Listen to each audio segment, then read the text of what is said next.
Hi, I'm Geoffrey. Welcome back to Night Falls.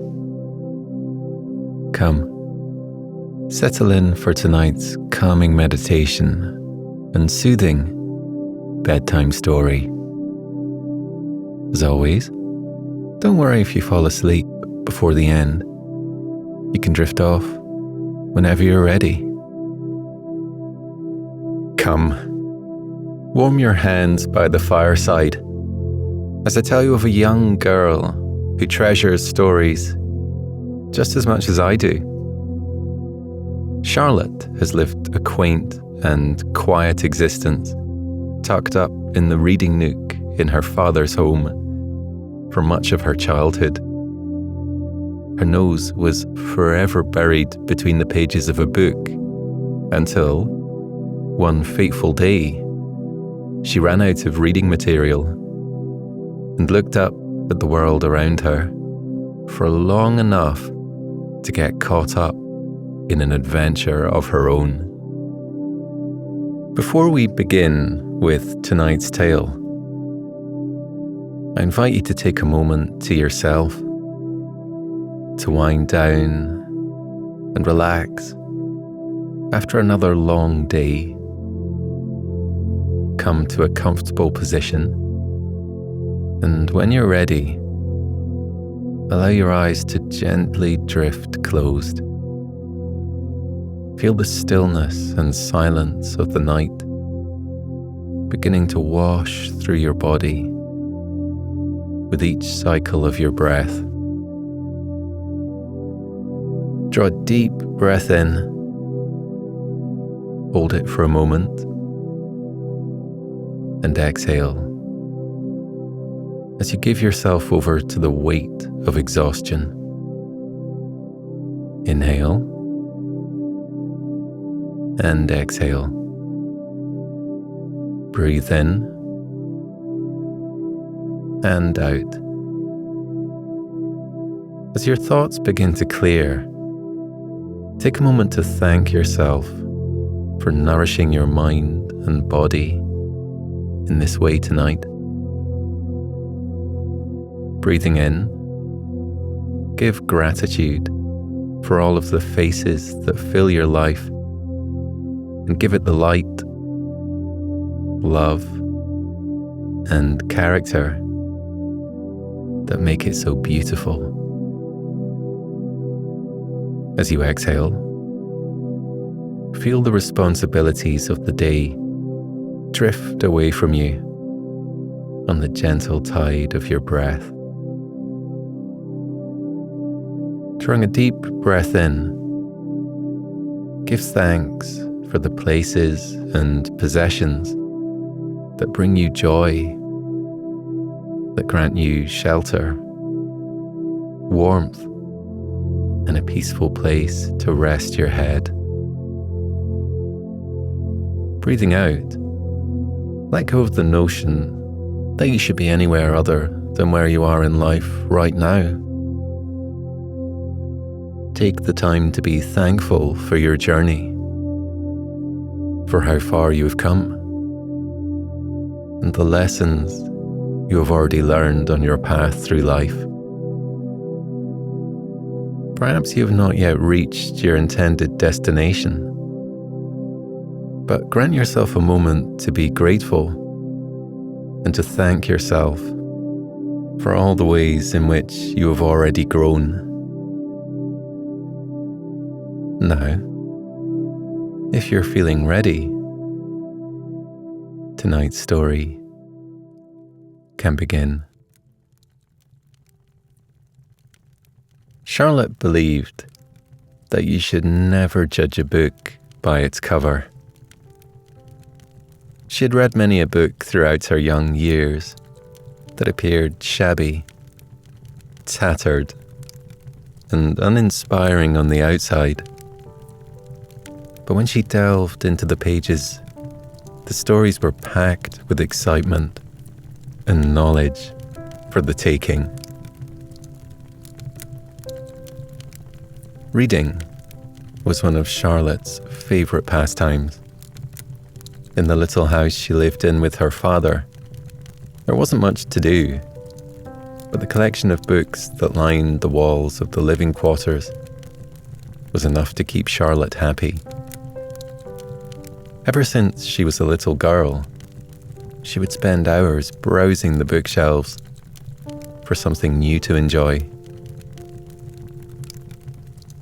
All those years ago, as a young girl, she thought it would be impossible to finish reading every book on her father's impressive wall of bookshelves. Her father was an avid reader himself and had collected all the books over the course of his lifetime. He was a reserved man who enjoyed his own space and time to himself. When he wasn't working in the nearby town as a shopkeeper, he would be reading. Every book had a story that he believed was worth treasuring, and any time he read a particularly good one, he would add it to his collection. There were books about all the topics you could imagine, but Charlotte especially loved reading about the mystical creatures that shared the land with them. Her father believed that it was important to educate themselves on their ways and traditions so that they could all live in harmony together, side by side. The house that Charlotte and her father lived in was rather special.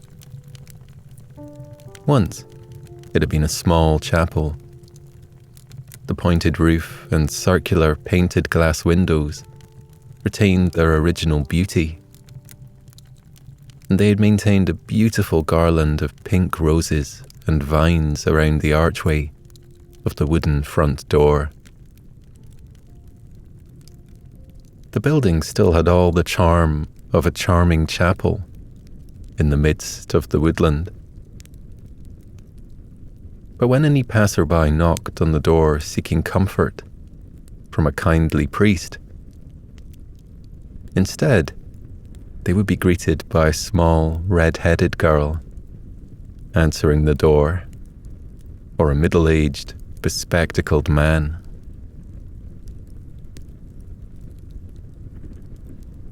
Charlotte's father always invited people inside to take a look around when they knocked on their front door, and provided them with a cup of tea to warm their spirits. One cup of tea would often turn into several, as he would talk away about the thousands of books on his shelves. It had always been Charlotte and her father. They were a little team that nobody could part. They were both independent free thinkers who revelled in each other's quiet company. Charlotte would do most of the cooking, while her father did the cleaning, albeit not very well. His forte was definitely in the garden. Their patch of land was a thing to behold. Her father was quite the green finger and had nurtured a beautiful, lush green garden with perfectly trimmed leafy trees, spongy shrubs, and bushes cut into the shapes of various woodland creatures.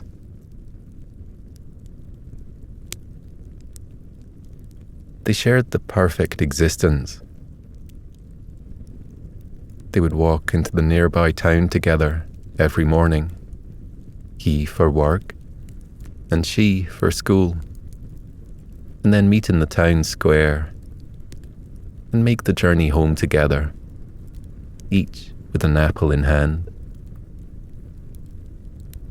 Upon returning home, he would read a book or tend to the garden, while she would complete her homework. And then They would bustle around the kitchen, preparing dinner together. After dinner, they would light candles, throw logs on the fire, and snuggle up with blankets in their respective reading quarters for some alone time with their chosen books.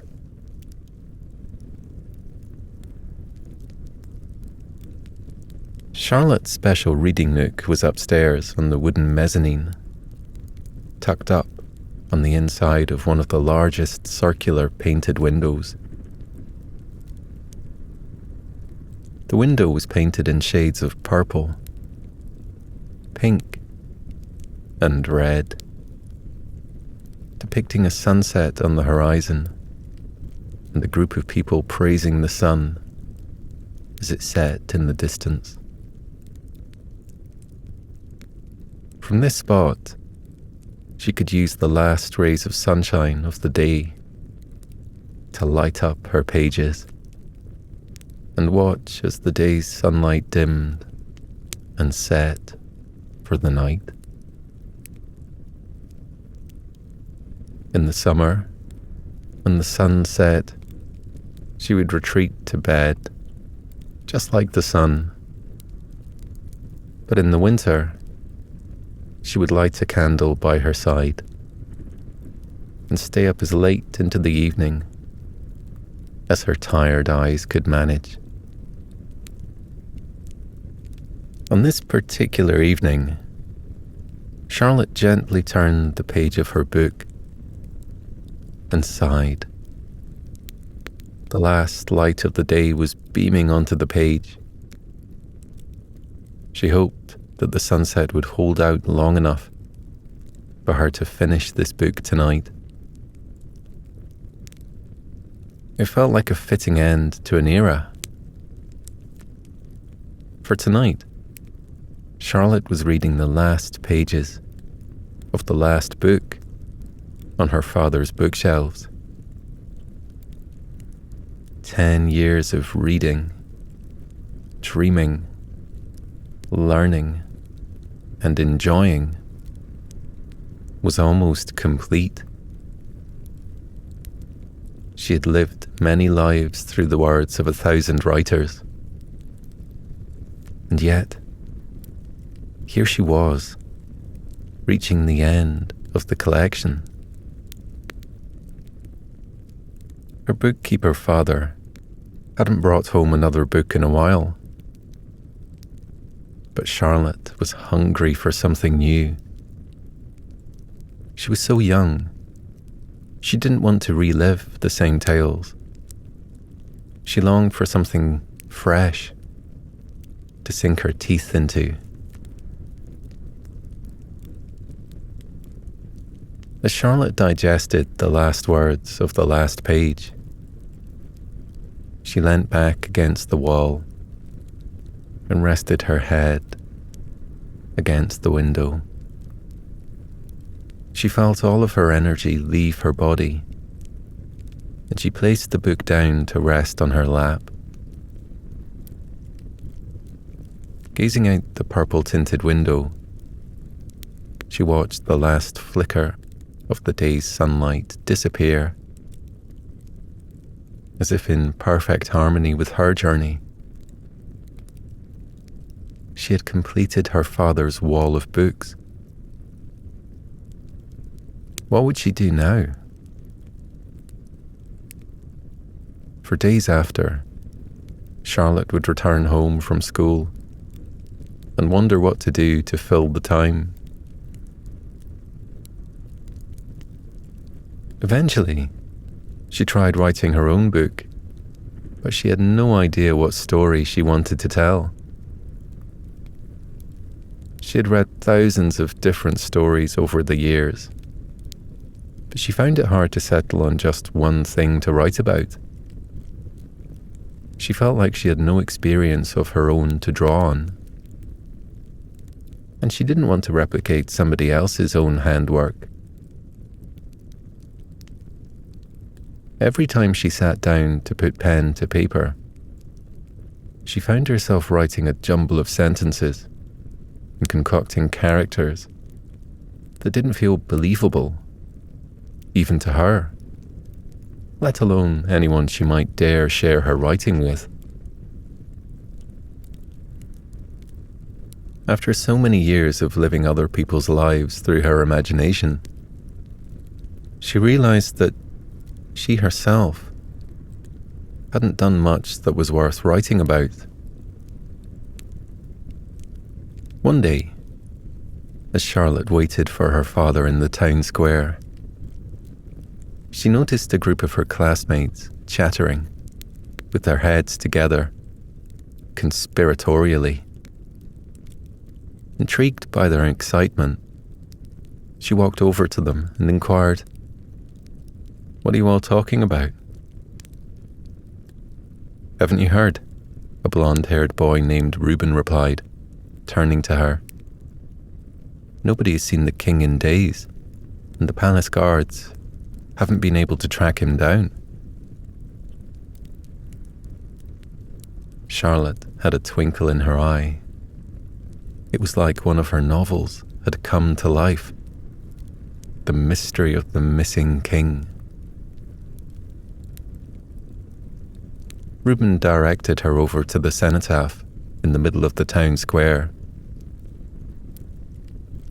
Pinned up was a scroll delivering an official proclamation from the royal castle.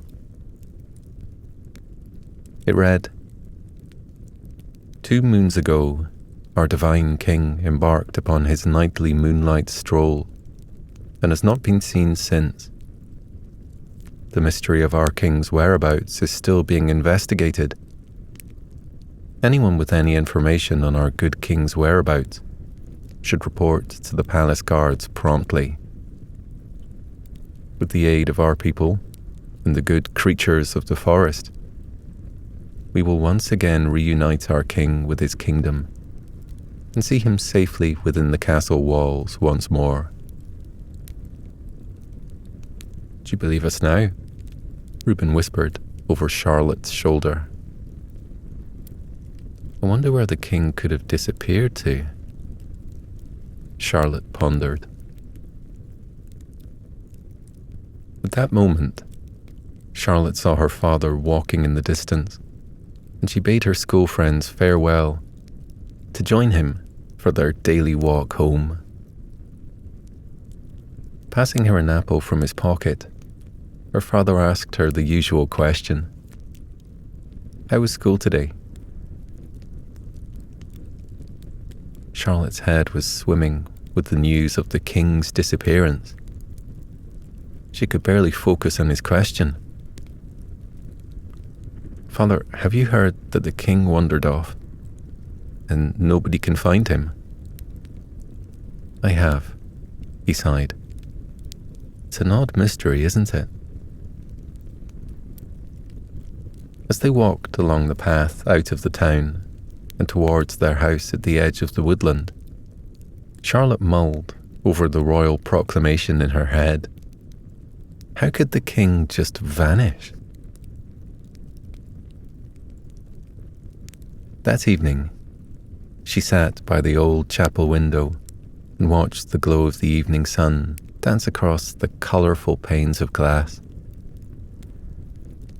She still liked to sit here in the evening, even if she didn't have a book in her hand. As she watched the sky grow dimmer and dimmer, she suddenly noticed a shadow flutter past on the ground below.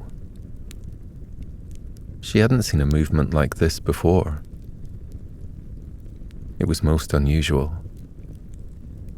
Hopping down from the window seat and climbing down the stairs from the mezzanine to the ground floor, she peeped through one of the downstairs windows and gazed out onto the woodland path. She looked around, trying to see what could have caused the shadow,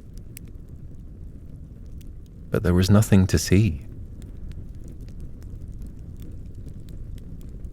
Just as Charlotte was about to give up and retreat back upstairs, she noticed a rustling in a nearby bush and watched as a hunched little man with a big, crooked nose and bat-like ears skipped out of the bush and onto the woodland path. It was a goblin. She watched as the goblin pulled bunches of berries off the trees that lined either side of the woodland path by her house, shoving them into a satchel on his side and intermittently eating handfuls of the juicy fruit. When he had filled his bag, he skipped off down the woodland path on his merry way, without a care in the world.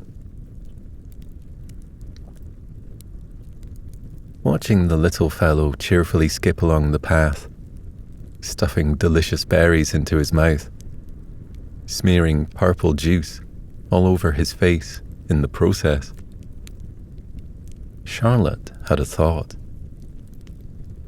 Maybe the goblins knew where the king had gotten to. They dwelled in the forest, so if the king was wandering around, lost, then they would surely have seen or heard something of him.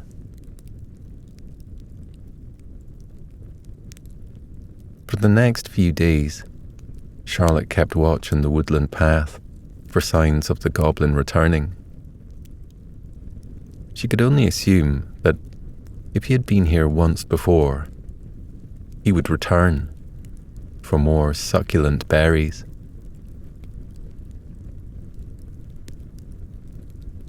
One of the books on her father's shelf had been all about the different creatures of the land, and she reread it in the hopes of studying up and refreshing her memory on anything goblin-related that may help her.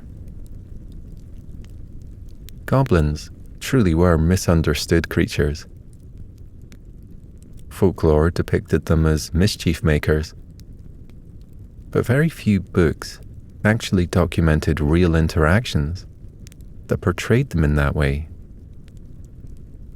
In fact, they depicted the goblins as shy, affectionate, and resourceful creatures. They tend to live in boggy parts of woodlands, where the ground is mushy and the trees are lush to provide shelter and cool shade from the sun. Goblins are creatures of the night. They don't particularly like the sun, choosing to sleep in the day and come out in the moonlight instead. Their eyesight is much better in the dark, just like the gentle owl. Days later, Charlotte was laying the table for dinner, while her father sat reading a book by the fireplace. She glanced out of the window, noticing the radiant sunset, when she noticed a rustling in one of the bushes in her father's garden. Not wanting to alert him to any trespassers in his precious garden, Charlotte snuck out the back door and crept around the side of the house to investigate. Peering around the corner and into the garden, she discovered the same goblin she had spied on the woodland path not many days before. The goblin was stretching and craning to reach a luscious red apple dangling from the branch of her father's apple tree. But his little arms and legs couldn't quite reach.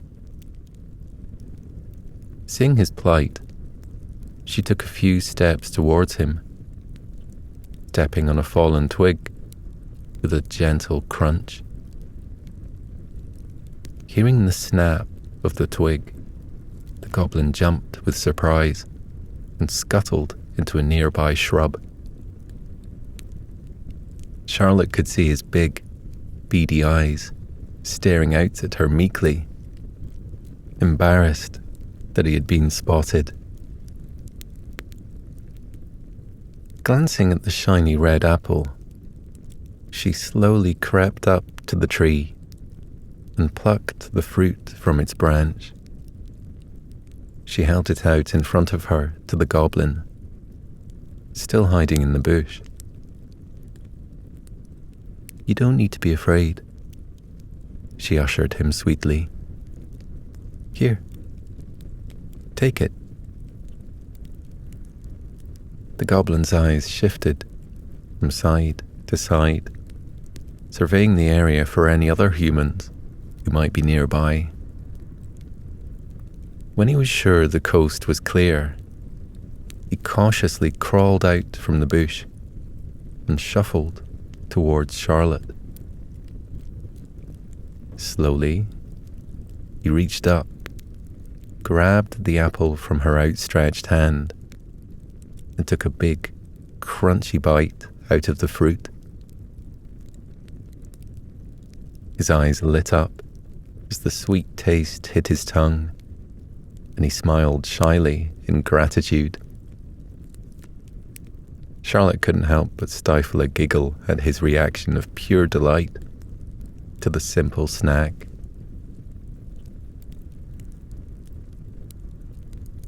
She watched him guzzle up the apple with curiosity. She observed the way his crooked nose wriggled as his mouth chomped, how his ears pricked up every time a bird hovered above or a squirrel darted through the trees. But most notably, she noted how gentle his face was. He had wrinkled skin, so he was likely an old goblin, and his eyes were large and sparkling blue, like the depths of a lake. He moved slowly and hobbled slightly. He was certainly not young. "Have you ever eaten an apple before?" Charlotte eventually asked him as he finished his last bite. He looked at her, amused. "Of course I've had an apple before, little girl. I may look young and handsome, but I've been around longer than you could imagine." Charlotte felt her cheeks flush pink. Of course, what a silly question to ask, she thought to herself. "Thank you for your help," the goblin continued, looking up at the tall apple tree. "I apologize for the intrusion, but the fruit on your tree looked too good to resist. It's a shame my little arms and legs can't reach the branches easily enough." Charlotte giggled with joy. She was so pleased that she was having a conversation with a real-life goblin. "Oh, it's not a problem at all," she reassured him. "We are all here to help each other however we can, after all." The old goblin looked at her with a little crooked smile and extended out his hand to her. "I should think so," he agreed. "My name is Merlin. What's yours?" "Merlin?" Charlotte gasped with intrigue. "Like the great wizard?" She had read all about Merlin in her father's books. "Yes, just like the great wizard. Except I'm much more interesting than he is," the little old goblin replied cheekily, with a wink. "My name is Charlotte," she replied, shaking his hand firmly. Charlotte proceeded to give Merlin the goblin a tour of her father's prized garden.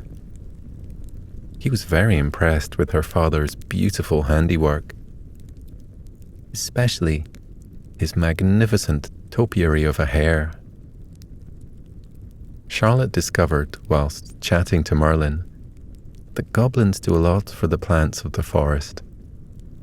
They are natural healers and can often be found healing the split bark on trees, sticking fallen petals back onto flowers, and fluffing up the shrubbery when it starts looking a little limp. If it weren't for the goblins, then the forests would quickly fall into disrepair. Charlotte wished that the human world knew this. Instead, they clung on to inaccurate myths and fairy stories that depicted them all wrong. Merlin, have you heard that our king has gone missing? He went out for his nightly stroll in the moonlight almost 7 days ago and has not been seen since. I don't suppose you or anyone you know might have seen him. Since you were so good at seeing in the dark, perhaps you might have seen something that we couldn't? Merlin's brow creased with concern, and he screwed up his lips as though he were thinking very hard. Looking over both of his shoulders, he took a deep breath in and sighed. "I can help you," he whispered. "Come with me." Charlotte nodded with intrigue and began to follow Merlin out of the gate of her father's garden and onto the woodland path. "It's a bit of a walk, so I hope you brought some snacks for the journey," he joked. Charlotte reached up to one of the trees lining the woodland path and snatched a big clump of purple berries from its branches. She grinned at him knowingly, and he let out a hearty, jolly chuckle. The pair wandered along the path, deeper into the forest, as the evening grew darker.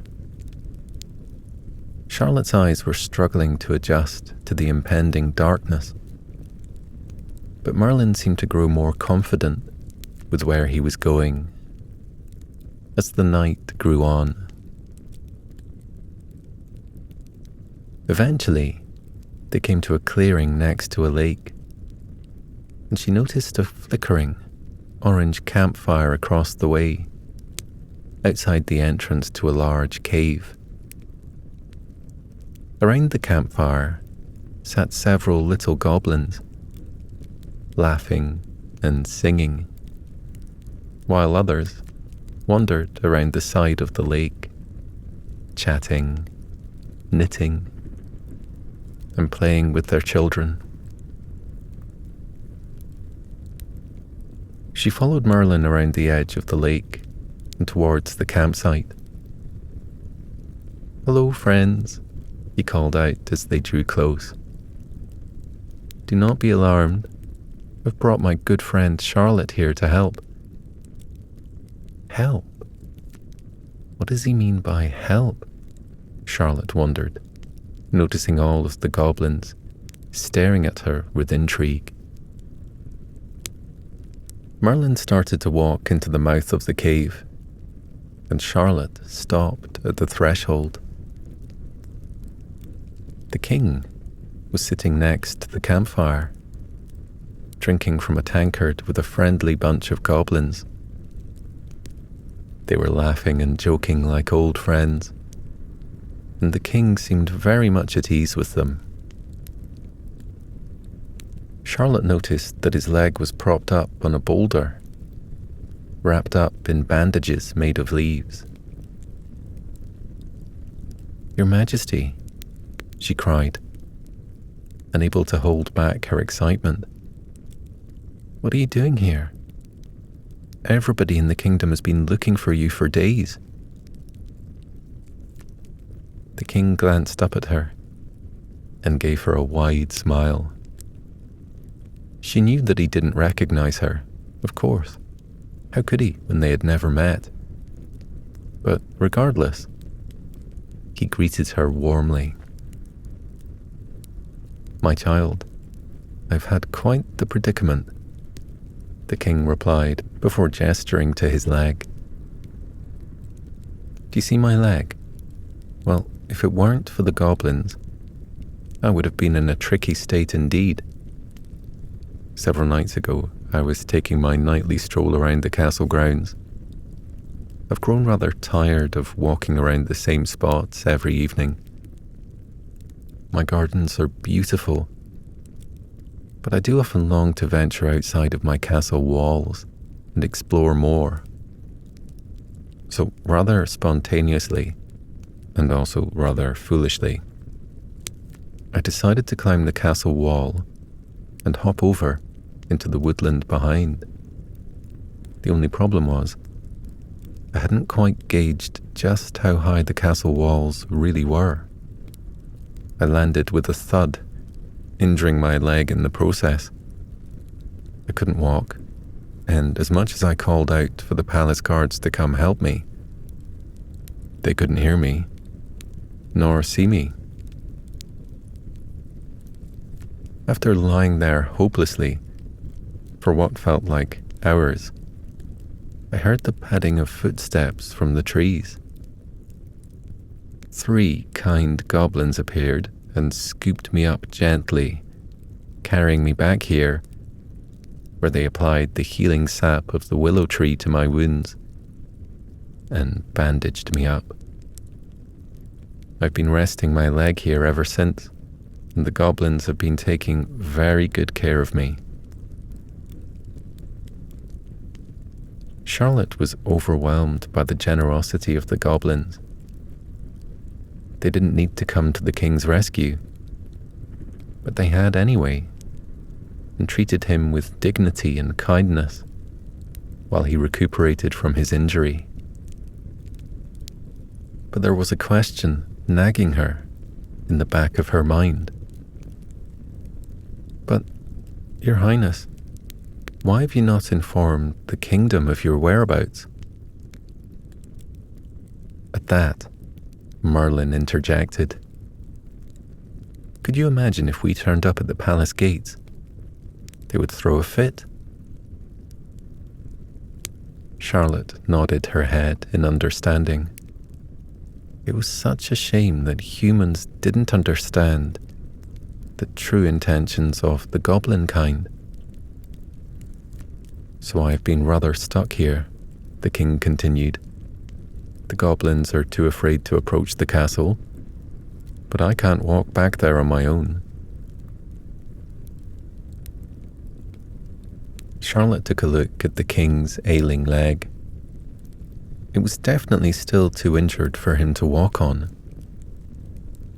Charlotte wasn't strong enough to lift the king on her own, but perhaps she could come up with a way for him to make his way to the castle on his own. Recalling one of her father's books about woodwork, she set herself to task.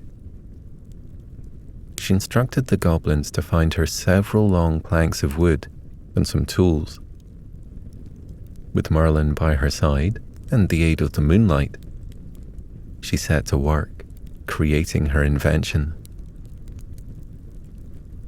By the time she was finished, daylight had broken. Many of the goblins were sleepily retreating to their beds, deep in the cave.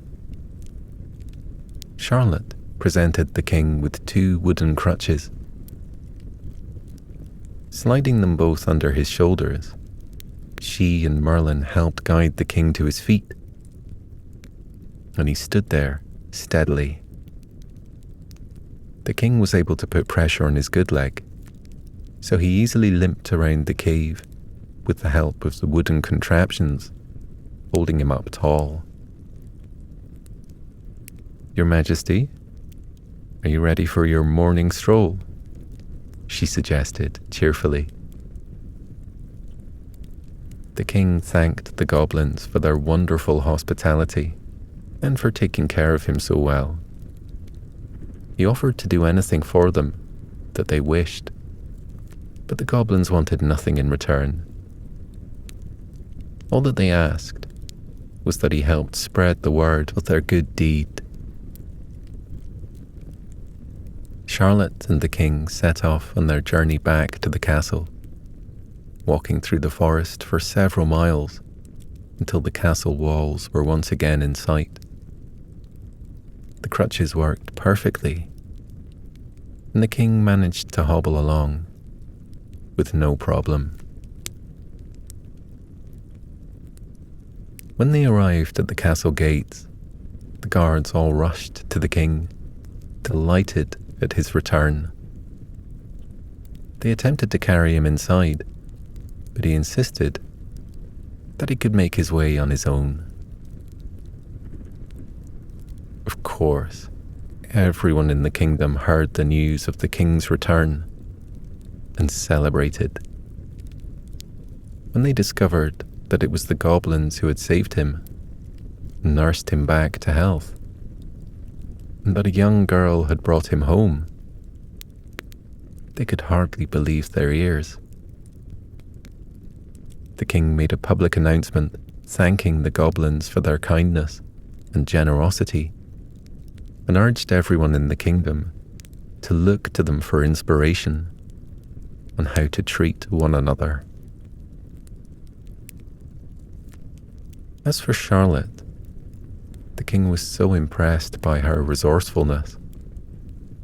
To show his gratitude for bringing him home, he asked her what she would like as a reward. Would she like riches? A brand new home for herself and her father? Perhaps a prestigious job working in his palace? However, none of these offers seemed to appeal to Charlotte. She didn't need money, and they loved the quirky old chapel that they lived in. She was intrigued by the offer of a position in the palace, but she decided it wasn't quite right for her. Instead, Charlotte thought of the one thing she thought the town needed. Within days, the king's guards had set to work building Charlotte's very special request. Charlotte's library was built within the month, and the king ensured that the building was filled to the brim with thousands and thousands of books from different authors and different ways of life. Charlotte did write her own book in the end. In fact, she wrote many books, but her most famous one was about goblins and their true history. It would allow the humans and the goblins to live harmoniously with one another for many, many years to come.